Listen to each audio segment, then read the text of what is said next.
never walked a single step in her life.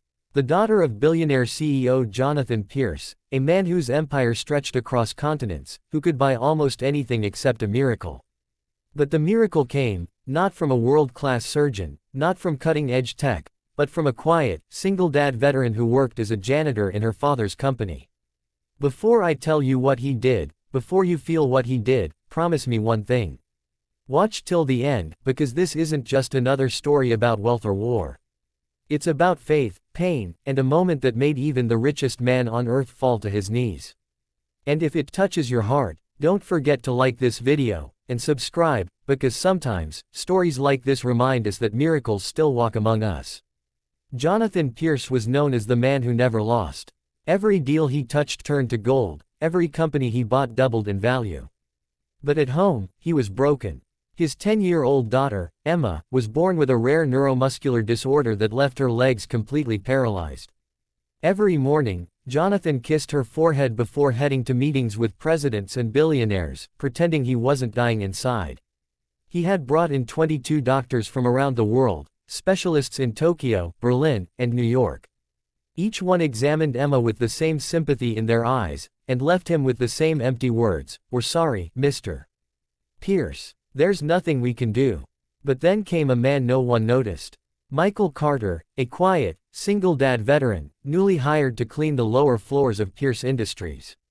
A man who had lost his wife in an accident, and who was raising his 8-year-old son, Noah, alone. He didn't talk much, didn't look for pity. Every day, after work, he'd go to the hospital to volunteer in the children's rehab wing, helping kids with prosthetics, teaching them to take their first steps again. One rainy night, fate crossed two worlds that could never have met otherwise. Jonathan Pierce was leaving his office late, stressed and exhausted, when he saw a janitor gently talking to one of the guard's kids who had fallen and hurt his knee. The way Michael knelt, the way he spoke, soft, patient, firm, stopped the billionaire in his tracks. A few days later, Jonathan's driver fell sick, and instead of waiting for a replacement, he went down himself to ask for a quick favor from the janitor he'd seen. That short car ride changed everything. Michael didn't know who Jonathan really was until he saw the mansion, the long driveway lined with fountains and sculptures. He waited by the door, awkwardly, as Jonathan invited him inside. Upstairs, he saw her, Emma. She was sitting in a wheelchair by the window, watching rain hit the glass. Her smile was shy, her eyes sad, yet full of quiet strength. Michael knelt down and said softly, "Hey there, sunshine. You like the rain?" She nodded. He smiled. "Good. Means you like things that grow."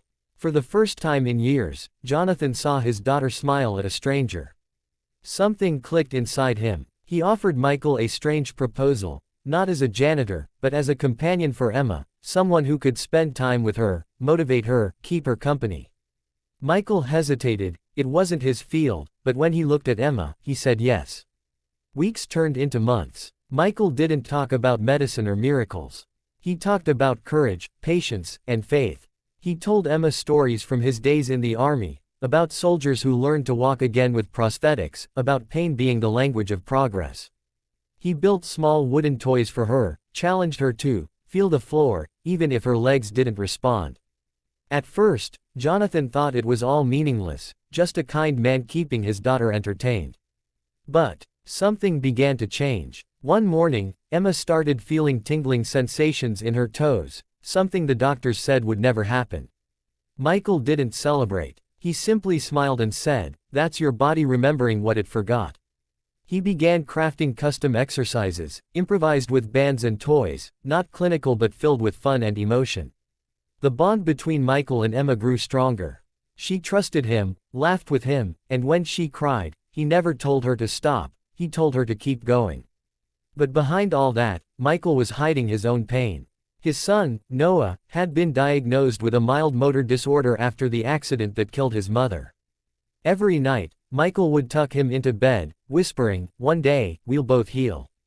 Then, one fateful day, Jonathan found out the truth, that Michael had been secretly using the mansion's gym at night to train Emma in private. Furious, he confronted him. "You're not a doctor. You're a janitor. How dare you touch my daughter like this?"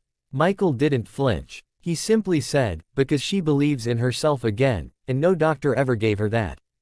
Jonathan ordered him to leave. Emma cried for hours. Days later, Jonathan hosted a charity gala at his mansion, with every top doctor and investor in attendance. Emma sat quietly, watching from her wheelchair, missing the only man who ever made her feel brave. Then, in the middle of the speeches, she began to tremble, not from fear, but from strength. She looked at the staircase across the room. Everyone froze as she slowly gripped the armrest, pushed, and placed her feet on the floor.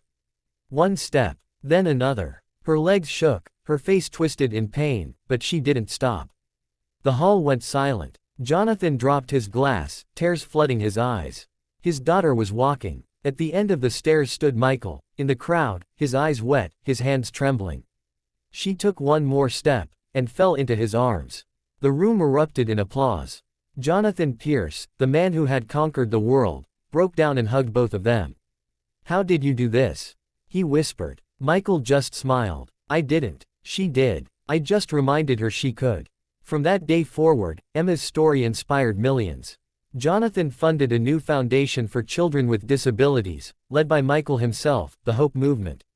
Michael and his son moved into a home near the Pierces, and together, they rebuilt not just muscles, but lives. And every time Emma took another step, Jonathan remembered one truth money could never buy: sometimes, the ones who fix the broken are the ones who've been broken themselves.